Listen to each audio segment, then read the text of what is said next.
Thank you very much. Thank you very much. Thank you. Thank you very much. Friends, delegates, and distinguished guests, please.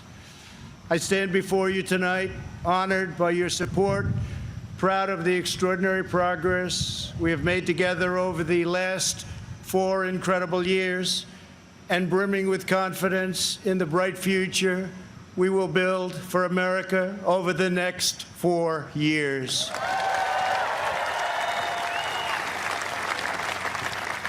We begin this evening. Our thoughts are with the wonderful people who have just come through the wrath of Hurricane Laura.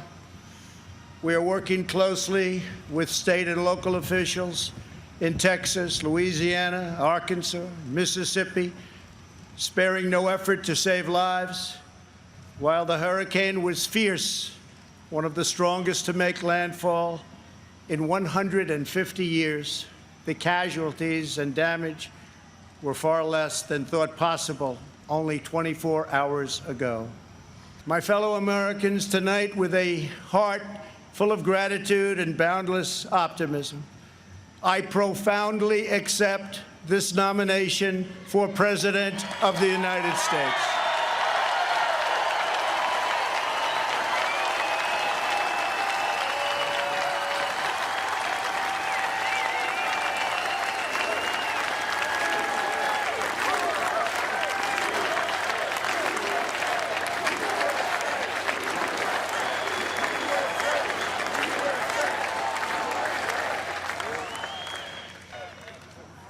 Thank you.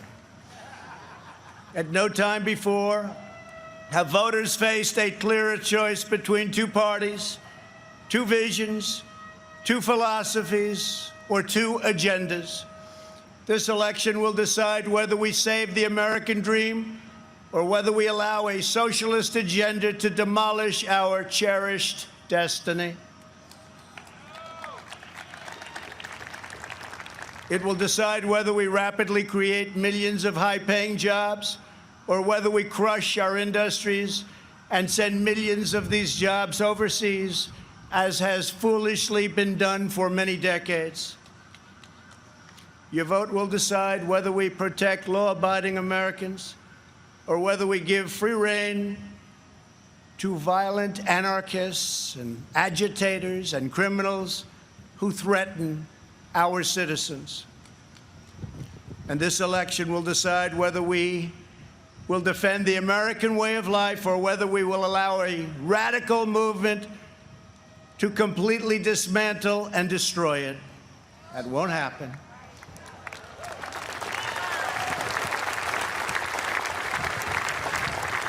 At the Democrat National Convention, Joe Biden and his party repeatedly assailed America as a land of racial, economic, and social injustice.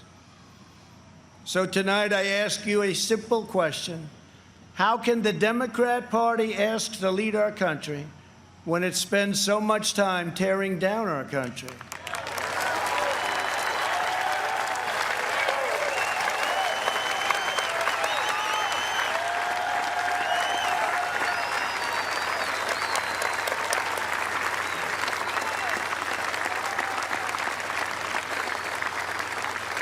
We passed record-setting tax and regulation cuts at a rate nobody had ever seen before. Within 3 short years, we built the strongest economy in the history of the world. Washington insiders asked me not to stand up to China. They pleaded with me to let China continue stealing our jobs, ripping us off, and robbing our country blind. But I kept my word to the American people. We took the toughest, boldest, strongest, and hardest-hitting action against China in American history by far.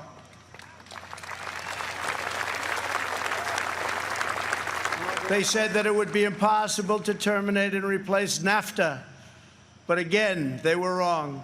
Earlier this year, I ended the NAFTA nightmare and signed the brand new U.S.-Mexico-Canada agreement into law.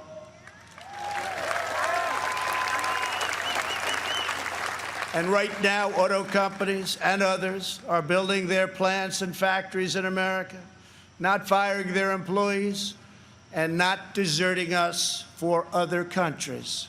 We have spent the last 4 years reversing the damage Joe Biden inflicted over the last 47 years.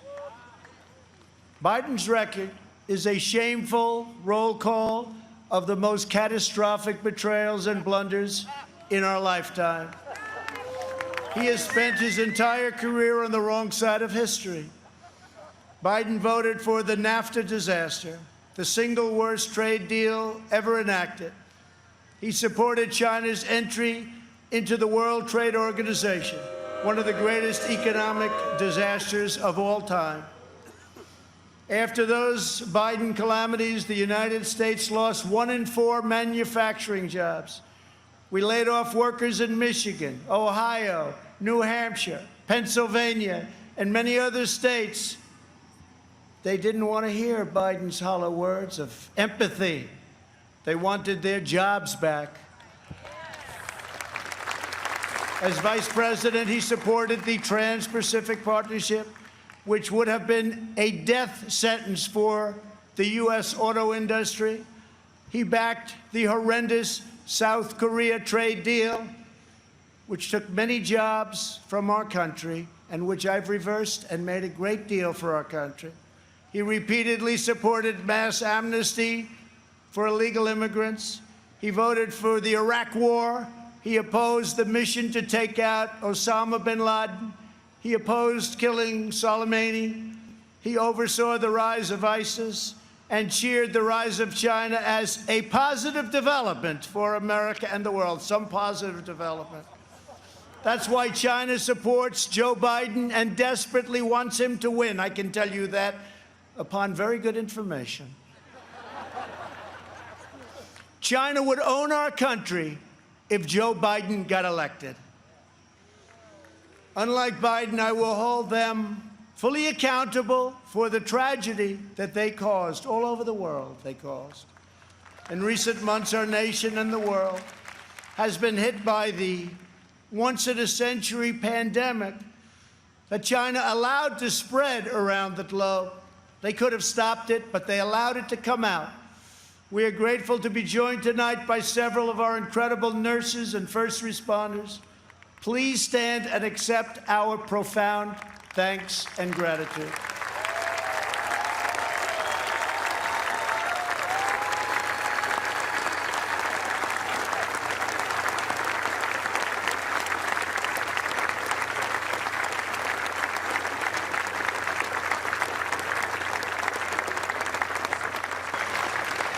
And on November 3rd, we will make America safer. We will make America stronger. We will make America prouder. And we will make America greater than ever before. I am very, very proud to be the nominee of the Republican Party. I love you all. God bless you, and God bless America. Thank you very much.